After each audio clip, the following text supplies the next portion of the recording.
जेको असांजो left side आहे घोटकी सखर ये पूरे एरिया में असांजी किडनैपिंग ज़ीरो आहे। राइट साइड ते त असांखे थोरो चैलेंज आहे, कश्मीर में थोरो चैलेंज शिकारपुर में आहे। आउटस्टैंडिंग किडनैपिंग्स प्रॉब्ली उन्हीं किडनैपिंग्स जेके आउटस्टैंडिंग आहिनि। अनफॉर्चुनेटली प्रिया कुमारी जे केस में मूंखे जेको GIT हाणे ठही आहे उन कुझु क्लूज़ ॾिना आहिनि। मूंखे उमेद आहे त उन में जेके क्लूज़ ते जेके कमु कनि पिया थोरो घणो असांखे जेका आहे असां ज़रूरु होप आहे कि उन तरफ़ शायदि मामलो ट्रेस थी वञे। 15 महीने में 2023 के पूरा साल और ये जो 3 महीने गुजरे हैं 2024 के 529 बंदे हनी ट्रैप से हमने बचाए।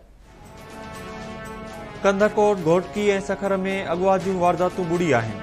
पूरी ताक़त सां कचे में धाड़ेलनि ऐं ॾोहारनि जो ख़ात्मो कंदासीं। IG सिंध गुलाम नबी मेमून चयो आहे त NOC मिली वई।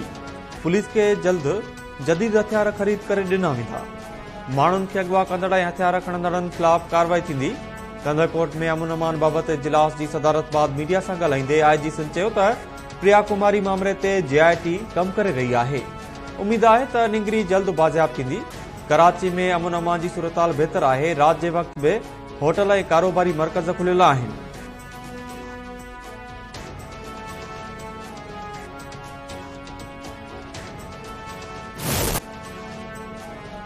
IG सिंध जी दावाउनि दौरान कंदकोट कश्मीर ज़िले मां वधीक बजणा अगवा।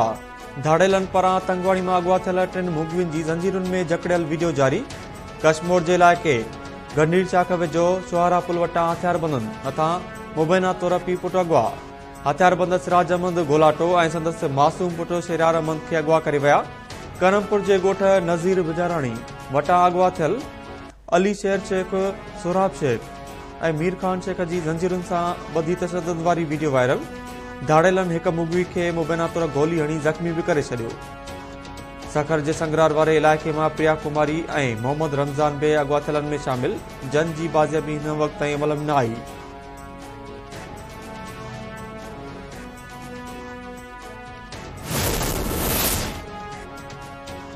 MQM समूरी सिंध में रेंजर्स खे पुलिस वारा अख़्तियार ॾियण जो मुतालबो करे छॾियो। कराची में मीडिया सां ॻाल्हाईंदे फैसल सब्ज़वारी चयो त रुगो कराची में रेंजर्स खे अख़्तियार ॾियण सां अमन अमान क़ाइमु न थींदो। कराची में स्ट्रीट क्रिमिनल ख़िलाफ़ कार्रवाई न पई थिए। असां पाड़नि में चौकीदार सिस्टम ठाहिण जो ऐलान कयूं था।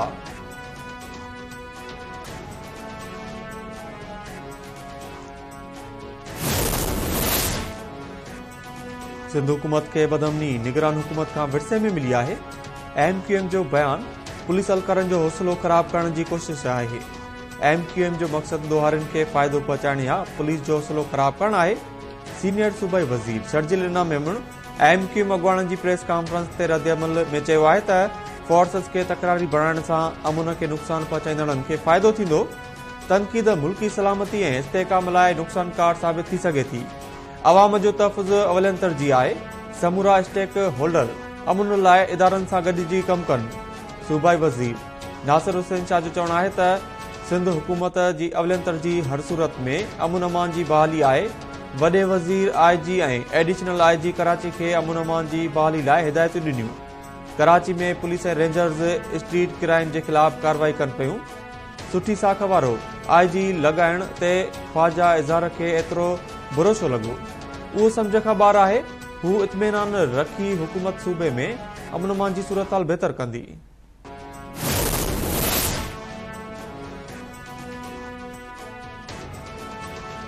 सिंध जे मुख़्तलिफ़ शहरनि में निगरी प्रिया कुमारी जी बाज़ियाबी लाइ एहतजाज। नवाब शाह, लाड़काणो, नौशरो फिरोज़, कोटड़ी, कंदरा ऐं ॿियनि शहरनि में प्रिया कुमारी जी बाज़ियाबी लाइ एहतजाजी मुज़ाहिरा कया विया। मुज़ाहिरीन पारां निगरी खे फौरी तौर बाज़ियाब कराइण जो मुतालबो।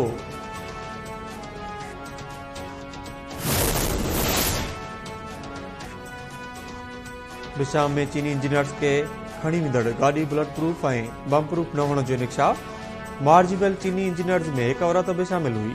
बिशाम में चीनी शहरनि ते हमले बाबति पुलिस ॿी जांच रिपोर्ट वफ़ाक़ खे माणे छॾी। रिपोर्ट में ॿुधायो वियो आहे त वाक़े जी फिज़ाई तस्वीर हासिल कई वई। धमाके खां पोइ चीनी शहरनि जी गाॾी 300 फुट ऊन्हाई में वञी किरी। चीनी काफ़िले में शामिल समूरनि बसिस में CCTV कैमराऊं लॻल हुयूं।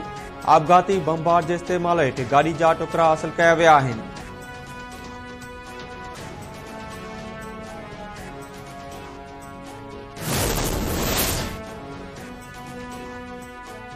आला अदलिया जे जजिस खे धमकियुनि ते बदल ख़त मोकिलण वारे मामले जी जांच शुरू। CTD जी जांच टीमुनि ख़त में मिलंदड़ केमिकल ऐं उन जी सप्लाई बाबति बि जांच शुरू करे छॾी। ज़रियनि मूजिबि जांच टीम जे मेंबरनि इस्लामाबाद ऐं रावलपिंडी में कमर्शियल मार्केटुनि जो दौरो करे आर्सेनिक पाउडर जी ख़रीदारी बाबति पुछाॻछ कई। Supreme court, Islamabad high court ऐं लाहौर हाई कोर्ट जे जजिस खे धमकियुनि ते बदल ख़त मोकिलिया विया हुआ, जिन में आर्सेनिक पाउडर भी शामिल हो।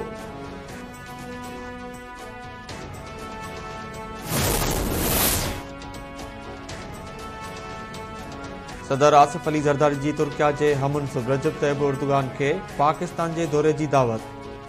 सदर आसिफ अली ज़रदारी तुर्क सदर सां फोन ते राब्तो करे ॿि तरफ़नि लाॻापन ऐं गॾियल दिलचस्पी वारनि मामलनि ते ख़्यालनि जी ॾेवट कई।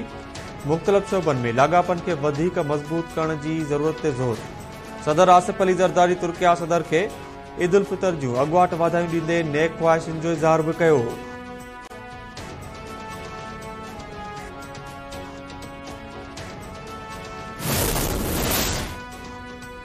सऊदी अरब जे दौरे ते पतल वज़ीर आज़म शहबाज शरीफ जी रोज़ा रसूल सल्लल्लाहु अलैहि वसल्लम ते हाज़िरी।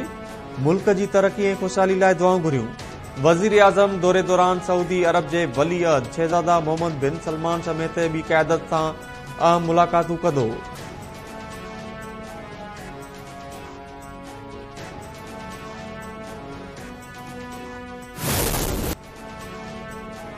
सिंध जे अॾे पुट ऐं जसकम जे चेयरमैन बशीर कुरैशी जे विछोड़े खे 12 वरिया विहामी विया। जसकम पारां रतो ज़ेरो में जलसो कयो वेंदो। सनान कुरैशी मरकज़ी क़यादत ऐं कारकुननि सूदो बशीर कुरैशी जी आख़िरी आरामगाह ते हाज़ुरी भरींदो।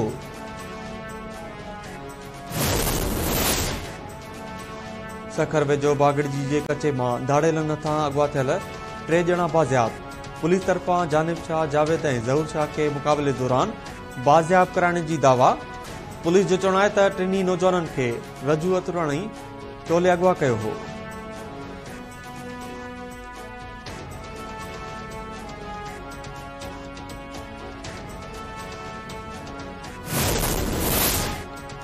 फुलजी स्टेशन वेझो पुलिस पारां सोलर प्लांट ते चौकी ॾींदड़ नौजवान जे क़त्ल केस में 3 जवाबदार गिरफ़्तार करण जी दावा। ॻोठ अहमद खान डावश में हथियारबंदनि चौकीदार 32 वरनि जे ज़ाहिद हुसैन खे क़त्ल करे छॾियो हो। वाक़े बाद मक़तूल जे वारसनि पारां जवाबदारनि जा पेरा खयां विया। कचे वारे इलाइक़े में हिक ओताक ते पेरा लॻण ते गिरफ़्तारियूं। पुलिस जो चवणु आहे त गिरफ़्तार कयल जवाबदारनि में मंज़ूर जतोई, अब्दुल रशीद ऐं फरीद जतोई शामिल आहिनि।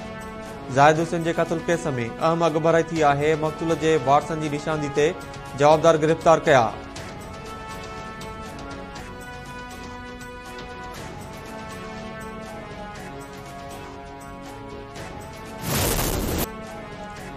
ईद उल फितर वेझो ईंदे ई ट्रांसपोर्टर्स भाड़नि में मनपसंद वाध करे छॾी।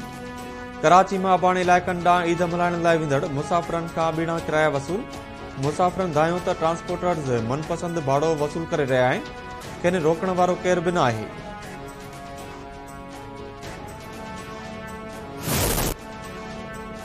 ऐं 21वीं सदी जी सभ खां वधीक तबाह कंदड़ गज़ा जंग खे 6 महीना मुकमिल। 13,000 ॿारनि समेत 33,000 फ़लस्तीनी शहीद थी चुका। इसराइली हमलनि में गज़ा जा 70% रहवासी बेघर थी विया। 56% इमारतूं तबाह ऐं 228 मस्जिदनि खे शहीद कयो वियो। 11 लख फ़लस्तीनी खुराक जी खोट खे मुंहुं ॾियण लॻा। गज़ा जी सभ खां वॾी अल-शिफ़ा इस्पताल बेक़ब्रिस्तान में तब्दील थी वई। क़तर, मिस्र ऐं अमरीका पारां गज़ा में जंगबंदी लाइ अॼु कायरा में ॻाल्हियूं कयूं वेंदियूं।